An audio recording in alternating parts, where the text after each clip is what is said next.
Chapter number 1 से लेकर 5 तक जो है जो सारा का सारा केमिस्ट्री है वो हमने सारा डिस्कस कर लिया है। अब हम लोग यहाँ पर बायो स्टार्ट कर रहे हैं। जो पहला चैप्टर है एनसीईआरटी में, जो छठा चैप्टर है अध्याय नंबर जो 6 है वो है जैव प्रक्रम। ठीक है, जैव प्रक्रम, इंग्लिश में इसे लाइफ प्रोसेस कहा जाता है। तो इसके हम लोग आज क्वेश्चन आंसर डिस्कस करेंगे। सारे क्वेश्चन जो काफ़ी इंपॉर्टेंट है, एग्जाम में कई बार रिपीटेड में पूछा जाता है। तो आपको करना यही है कि वीडियो को पॉज करना है और आपने आंसर करना है, tick, then match your answer with my answer. फिर बताना कि आपके आउट ऑफ 30 टोटल यानी 30 क्वेश्चन हमने इंक्लूड करा है पूरे जैव प्रक्रम से, जिसमें हमने पोषण, शोषण, उत्सर्जन, परिवहन सारा इंक्लूड कर लिया है ना। तो अब बताना कि आउट ऑफ 30 आपको कितने आते थे। अगर आपको आउट ऑफ 30 25 आते होंगे ना, तो इसका मतलब आपकी तैयारी बहुत शानदार है, चिंता करने जैसी कोई बात नहीं है। ठीक है, चलो स्टार्ट करते हैं। पहला सवाल देखो जरा, 100 पोषी पोषण के लिए क्या आवश्यक है। तो ये काफ़ी फेमस क्वेश्चन है, कई बार एग्जाम में पूछता है। अब इसका फ्रीक्वेंसी थोड़ा कम हो गया क्योंकि अब उसका आंसर तो सबको ही पता हो गया है। ठीक है, तो बताओ कौन सा होता है। 100 पोषी पोषण के लिए कौन सा आवश्यक है। क्लोरोफिल, हाँ। सूर्य प्रकाश, यस। पानी और कार्बन डाइऑक्साइड, तो सारा ही ज़रूरत पड़ती है। तो इसका आंसर जो होगा, क्योंकि ये सारा का सारा जो है वो है घटक किसका भाई, महत्वपूर्ण घटक किसका भाई, प्रकाश संश्लेषण का। ठीक है, तो ऑप्शन नंबर घ सही था। प्रकाश संश्लेषी अंगक किसे कहा जाता है। प्रकाश संश्लेषी अंगक, अंगक मतलब ऑर्गेनेल। ठीक है, कौन से अंगक में, तो आंसर है क, दैट इज हरित लवक। ठीक है भाई, चलो अगला देखो जरा। अमीबा जो है भोजन किनके द्वारा करता है। अमीबा में जो भोजन है वो किनके द्वारा होता है। तो ये भी काफ़ी फेमस क्वेश्चन है, एग्जाम में कई बार पूछा जा चुका है। आपने अगर प्रीवियस इस ईयर के क्वेश्चन करे होंगे तो आपको वहाँ पर कहने के मिल जाएगा देखने को। ठीक है, तो सही जो आंसर है वो है कुटपाद। कुटपाद मतलब स्यूडोपोडिया कहा जाता है इसे, स्यूडोपोडिया इंग्लिश में कहा जाता है। सीरो मतलब होता है झूठा और पोडिया मतलब होता है पैर, तो झूठा पैर भी इसको हम लोग सिंपल लैंग्वेज में कह सकते हैं जी। ठीक है, चलो क्वेश्चन नंबर 4 देखेंगे, जिसमें लिखा हुआ है कि ग्रसनी ग्रासनली से किस छिद्र द्वारा जुड़ा होता है। तो काफ़ी इंपॉर्टेंट क्वेश्चन है समझने के एतबार से, तो एक बार देख लेते हैं, थोड़ा सा इसको हम समझ लेते हैं। ऑप्शन दिख रहा होगा आपको पर, निगल द्वार, कठ द्वार, मगल द्वार और इनमें से कोई नहीं, तो समझ लो भाई जरा सा। देखो भाई, ग्रसनी होता कहाँ में, एक्चुअली कहाँ होता है भाई ग्रसनी। देखो ये जो आपको संरचना दिख रहा है ये है सांस वाली नली और ये खाना खाने वाली नली और ये हमारा है मुख गुहा। ठीक है, तो ग्रसनी बेसिकली कहते हैं इस वाले क्षेत्र को। देखो ये वाला क्षेत्र जो है ये है ग्रसनी, जिसको इंग्लिश में फेरिंग्स कहा जाता है। तो फेरिंग्स जो खुलता है वो कहाँ खुलता है। देखो फेरिंग्स में 2 दरवाज़ा दिख रहा है, एक तो ये दरवाज़ा है और दूसरा दरवाज़ा ये है। तो ये जो दरवाज़ा है, मैं आपको यहाँ पर कलम चेंज करके दिखा रहा हूँ, ये वाला जो दरवाज़ा है, अरे यार ये क्या हो गया, छी, ये वाला जो दरवाज़ा दिख रहा है आपको, ये दरवाज़ा है आपका निगल द्वार वाला दरवाज़ा, जिसे हम लोग कहते हैं निगल द्वार। ठीक है, इंग्लिश में इसे गलेट कहा जाता है। और ये वाला दरवाज़ा है कौन सा, कंठ द्वार, जिसको इंग्लिश में ग्लोटिस कहते हैं। और इसी के ऊपर एक ढक्कन होता है जिसको हम लोग एपीग्लोटिस कहते हैं। तो सुनो जरा, ग्रसनी ग्रासनली से किस छिद्र द्वारा जुड़ा होता है। तो ये तो ग्रासनली और ये है ग्रसनी वाला रीजन, तो ग्रसनी वाला क्षेत्र, तो कौन सा छिद्र द्वारा जुड़ा होता है। आंसर है ये वाला छिद्र, उसका नाम हमने क्या बताया आपको, निगल द्वार। आई होप मैंने आपको समझा पाया हूँ। थोड़ा सा बोरिंग टाइप हो गया, कोई बात नहीं जी, समझ में आना चाहिए पर। ठीक है, चलो तो अगला क्वेश्चन देख लेते हैं फटाफट से। क्वेश्चन नंबर 5वां कह रहा है कि ग्रहणी भाग है, ग्रहणी को इंग्लिश में ड्यूडेनम कहा जाता है। क्या कहा जाता है, ड्यूडेनम, ड्यूडेनम, ड्यूडेनम। ठीक है, आपके इंग्लिश में ये भी लिखा आ सकता है मतलब एग्जाम में। ठीक है, ड्यूडेनम।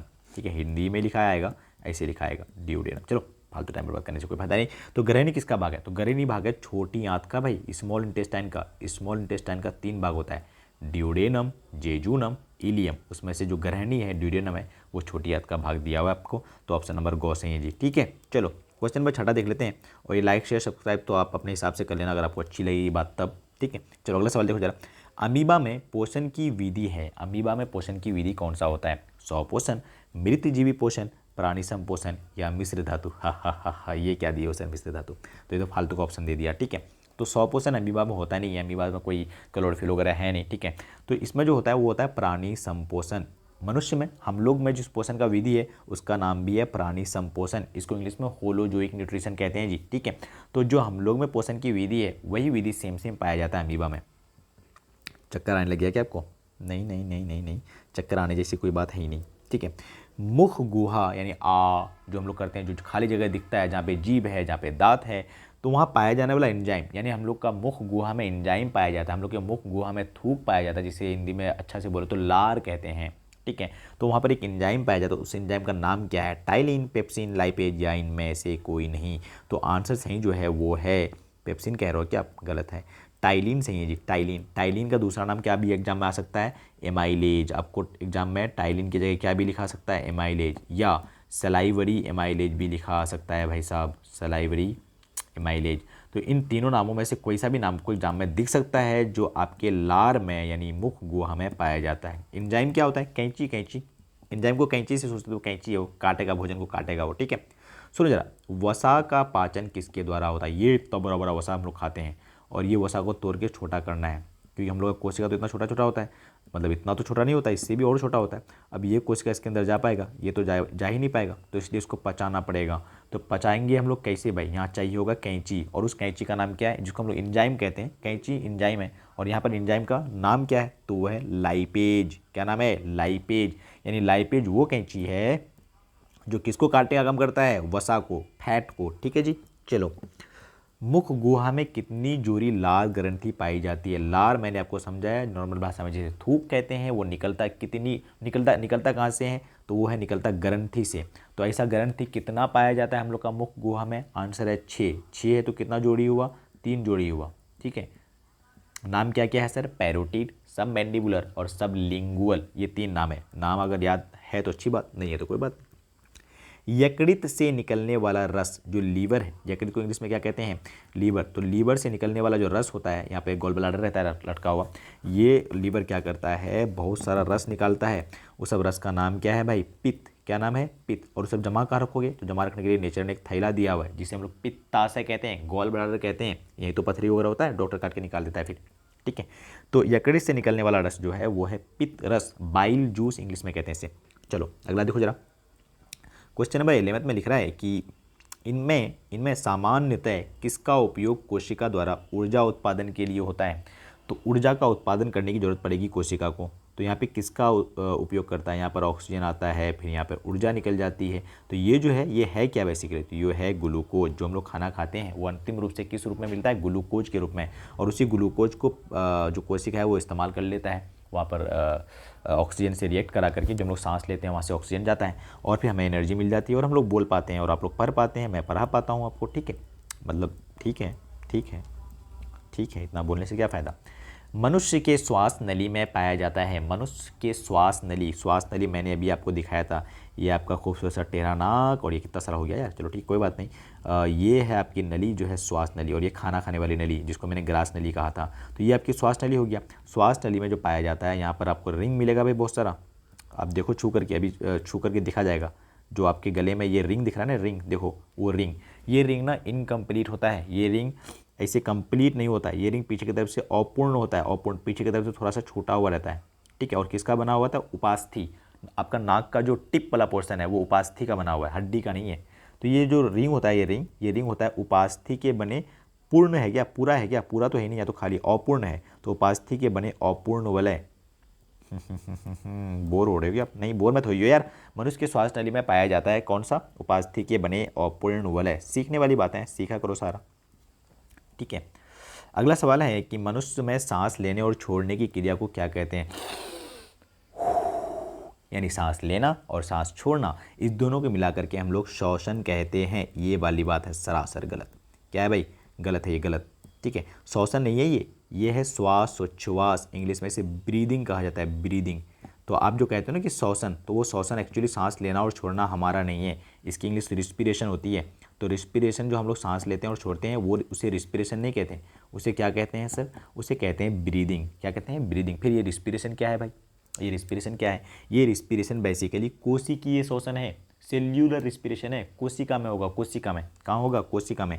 जो कोशिका में अभी हमने देखा ग्लूकोज था, यहाँ पर ऑक्सीजन के साथ रिएक्शन कर रहा था ये, और फिर एनर्जी निकल रहा था, ठीक है। तो ये जो श्वसन है, इसी श्वसन को हम लोग बोलते हैं कोशिकीय श्वसन, या सिंपली नॉर्मल भाषा में श्वसन कह सकते हैं।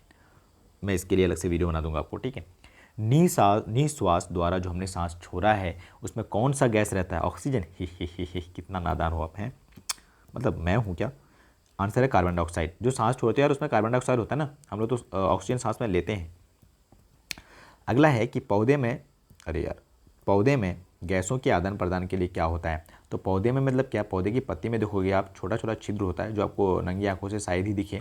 इन छोटे छोटे छिद्र से ही गैस का आना और जाना लगा रहता है। और उन सब छिद्र का नाम क्या है भाई, स्टोमाटा, या हिंदी में रंध्र कहते हैं। आपको एग्जाम में स्टोमाटा भी लिख करके आ सकता है, तो ध्यान रहे, स्टोमाटा को ही हिंदी में क्या कहा जाता है, रंध्र। ठीक है। 16वां क्वेश्चन देखो जो लिखा हुआ है कि आणविक ऑक्सीजन के उपलब्ध नहीं होने से, आणविक ऑक्सीजन क्या है सर, ऑक्सीजन O2 जब रहता है साथ में, इसको आणविक ऑक्सीजन कहते हैं।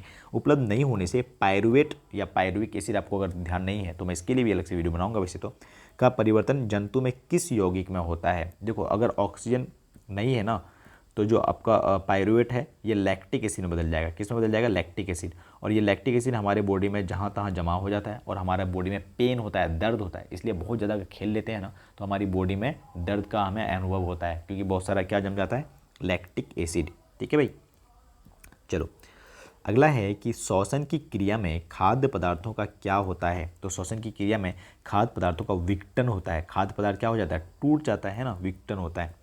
अगला देखो जरा, पायरुवेट के विखंडन से कार्बन डाइऑक्साइड, जल और ऊर्जा बनता है या देता है, यह क्रिया कहाँ होती है। तो यह क्रिया माइटोकॉन्ड्रिया में होती है। पायरुवेट जो है वो क्या देता है, कार्बन डाइऑक्साइड देगा, जल देगा H2, और ऊर्जा भी तो देगा, एनर्जी भी तो देगा। ये क्रिया होएगा कहाँ, माइटोकॉन्ड्रिया में। माइटोकॉन्ड्रिया क्या है सर, कोशिका का ऊर्जा ग्रह, याद है आपको क्लास 9 का।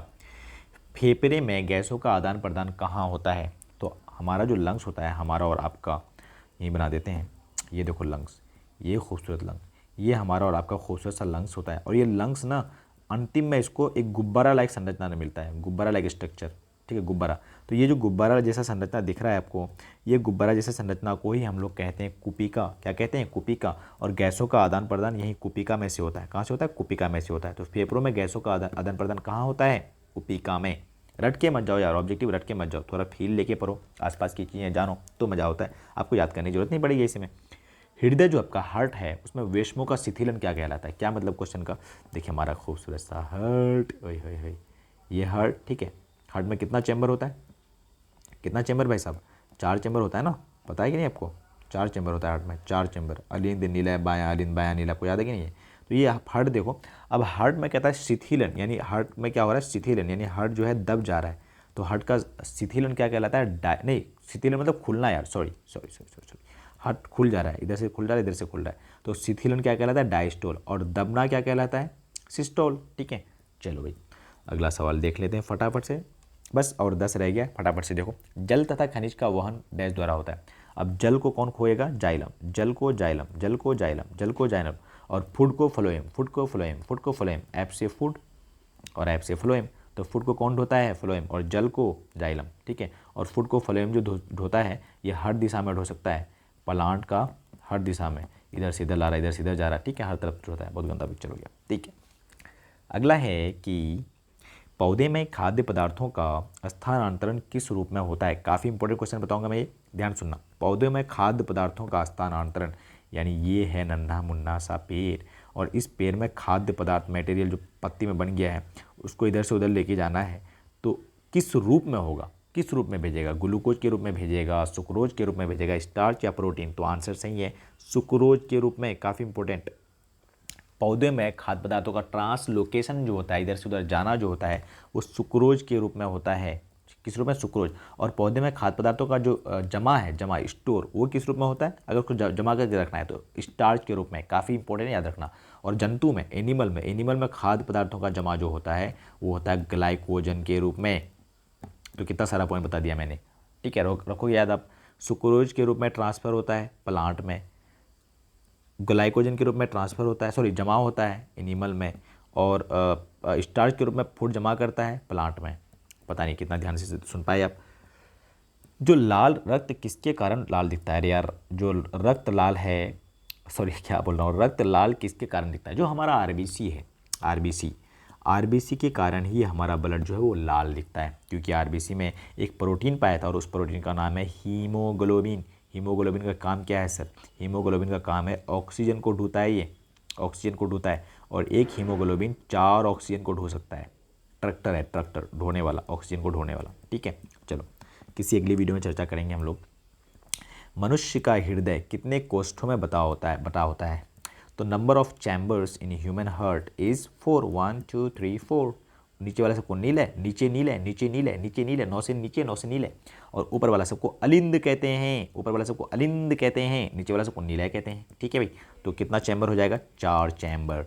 चलो भाई 25वां क्वेश्चन है कि मनुष्य का हृदय जो है प्रति मिनट कितनी बार धड़कता है? तो 1 मिनट में नियरली 72 बार धड़कता है। अगर आपके मन में किसी के लिए कुछ कुछ हो रहा है तो हो सकता है आपके इसमें केस में 100 बार भी धड़क जाए। समझ पा रहे हो ना आप? तो कुछ कुछ के चक्कर में मत पड़ो, आप पढ़ाई पे ध्यान दो। बेस्ट चीज़ है जो ज़िंदगी भर काम आना है वो है पढ़ाई। फालतू के ड्रामे में फंसोगे तबाह व गारत बर्बाद होकर रह जाओगे। डरा नहीं रहा हूँ, सच्चाई बता रहा हूँ मैं आपको। चलो ठीक है, अगला सुनो। चलो मैं यार की बातों में फंस गया मैं। सुनो जरा, फेफड़े में शुद्ध होने के बाद रक्त हृदय के किस कोष्ठ में लौटता है? तो देखो हमारा जो ये है हमारा हृदय, बहुत हृदय की बातें हो रही है, और इधर कहीं है लंग्स। अब लंग्स में तो ऑक्सीजन ले लिया, शुद्ध हो गया। अब यहाँ पे ऑक्सीजन लेकर के कहाँ लौटेगा? इस वाले पार्ट में, तो ऊपर लौटता है। ठीक है, देखो ये हमारा कोई बॉडी का पार्ट, यहाँ से कार्बन डाइऑक्साइड लेकर के जा रहा है, कार्बन डाइऑक्साइड लेकर के जाया, यहाँ आता है, फिर यहाँ आता है, फिर वापस निकल के हृदय में जाता है, हृदय में लेकर के फिर यहाँ आ जाता है। तो कौन सा पार्ट में लौटा? हृदय से कौन सा पार्ट में लौटा? अलिंद में कि नीले में? तो पहली बात तो ऊपर है तो अलिंद, और नीचे तो नीले होता है, तो अलिंद में लौटा। और इधर वाला क्या होता है? बायां, बायां, इधर वाला दायां, तो बायां अलिंद। ऑप्शन नंबर गो, राइट एट्रियम। चलो 4 क्वेश्चन रह गया, फटाफट देख लो। रुधिर का तरल भाग, यानी जो तरल भाग होता है रुधिर का, ब्लड का, वो क्या कहलाता है? उसे प्लाज्मा कहते हैं। क्या कहते हैं? प्लाज्मा जी। 28th क्वेश्चन इज विरिक किस जैव प्रक्रम का हिस्सा है? विरिक मतलब किडनी, तो हमारा जो किडनी है वो किस प्रोसेस यानी किस जैव प्रक्रम का हिस्सा है? तो आंसर है उत्सर्जन। कई बार पूछा हुआ क्वेश्चन है, उत्सर्जन यानी जो एक्सक्रेशन है उसका पार्ट है। रेजिन, रेजिन जो है किस पौधे का उत्सर्जी पदार्थ है? तो रेजिन है चिर के पौधे का उत्सर्जी पदार्थ है। ठीक है, चलो this is the last question I guess, yes no. और यार मतलब 2 क्वेश्चन रह रहा है। ठीक है, तो ठीक है देख लो। मनुष्य में रुधिर क्षमता है, मनुष्य में जो रुधिर क्षमता है वो क्षमता है नेफ्रॉन में, बोमन संपुट में। कहाँ क्षमता है? बोमन संपुट। ठीक है, मनुष्य में ब्लड का छन्ना, ब्लड कहाँ क्षमता है? बोमन संपुट में जाकर के। बोमन संपुट किसका पार्ट है? नेफ्रॉन का। स्ट्रक्चर याद है क्या आपको? मनुष्य का मुख्य नाइट्रोजनी उत्सर्जी पदार्थ यूरिया होता है। हम लोग जो हम लोग मूत्र त्यागते हैं उसमें क्या होता है? यूरिया होता है। जनरली क्या होता है? यूरिया। और यूरिया का फॉर्मूला मैंने पिछली वीडियो में बताया था, NH2CO NH2। ठीक है, last question for today man, you have to solve this question and comment your answer of this particular question. किस क्वेश्चन का आंसर क्या होगा? विरिक की क्रियात्मक एवं संरचनात्मक या रचनात्मक इकाई किसे कहते हैं? विरिक की क्रियात्मक और रचनात्मक इकाई का नाम आपको है कमेंट करना। फटाफट से कमेंट करो आप, है ना।